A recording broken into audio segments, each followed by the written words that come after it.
जय भीम जय आदिवासी मित्रांनो,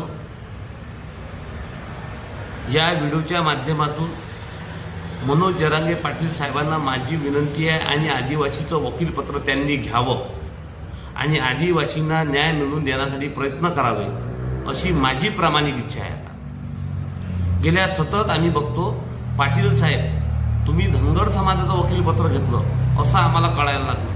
अरे तुम्हाला या महाराष्ट्रामध्ये लोकनेता व्हायचं असेल किंवा देशामध्ये लोकनेता व्हायचं असेल तर आदिवासी सोबत घेणं खूप गरजेचं आहे आणि आदिवासी समाज तुम्हाला जाणून घेणं खूप गरजेचं आहे. तुम्ही म्हणता धनगर समाजाला आरक्षण भेटलं पाहिजे, मराठा समाजाने त्यांना मदत करावी.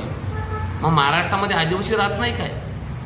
आदिवासीचे काही आदिवासीवर अत्याचार अन्याय होत नाही? अरे ज्या महाराष्ट्रामध्ये आदिवासी राहतो त्या महाराष्ट्रामध्ये अन्याय किती होत आहे आदिवासीवर कदाचित आपल्याला माहीत नसेल. अरे ज्या छत्रपती शिवाजी महाराजांच्या महाराष्ट्रामध्ये आपण जिथं राहतो त्या महाराष्ट्रामध्ये 3 महिन्यामध्ये 65 मुले मृत्युमुखी झाले कुपोषणाने आदिवासीचे. बिंदू नमावलीमुळे आमच्या आदिवासी विद्यार्थ्यावर अक्षरशः नोकऱ्यावर पाणी सोडण्याची वेळ आलेली आहे. आणि 6 जुलै सुप्रीम कोर्टाने निर्णय दिला 2017 रोजी का ज्या लोकांनी खोटे सर्टिफिकेट घेतले त्यांना तात्काळ काढून आदिवासीची विशेष पदभरती करा. आपल्याला माहीत आहे आदिवासींची विशेष पदभरती जागा आहे 12,500 आणि जे रिक्त पद आहे त्या 85,000. किती मोठा अत्याचार आहे. मग तुम्ही आमचं वकीलपत्र कधी घेणार? कधी आम्हाला न्याय देणार? कधी आमच्यासाठी लढणार? तुम्हाला जर लोकनेता व्हायचं असेल आदिवासी तुम्हाला घ्यायला लागेल ना, कारण की आता आम्हाला आमच्या नेत्यापासून आम्हाला अपेक्षाच नाही. त्या निवडणूक आम्ही बघितलं, आमच्या नेत्यांनी खोट्या लोकांना तिकिटा देऊन त्यांना निवडून आणलं, खऱ्या आदिवासींना पाळलं.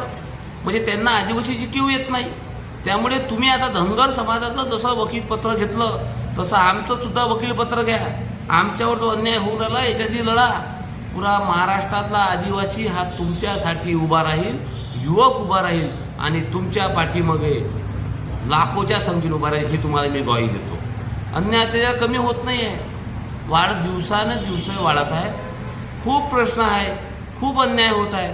त्यामुळे या व्हिडिओच्या माध्यमातून मी आपणास विनंती करतो, पाटील साहेब, जरांगे पाटील साहेब, तुम्ही आदिवासीचं वकीलपत्र घ्या आणि आमच्यासाठी सुद्धा लढा. तुम्ही न्याय देणारे व्यक्तिमत्व आहे.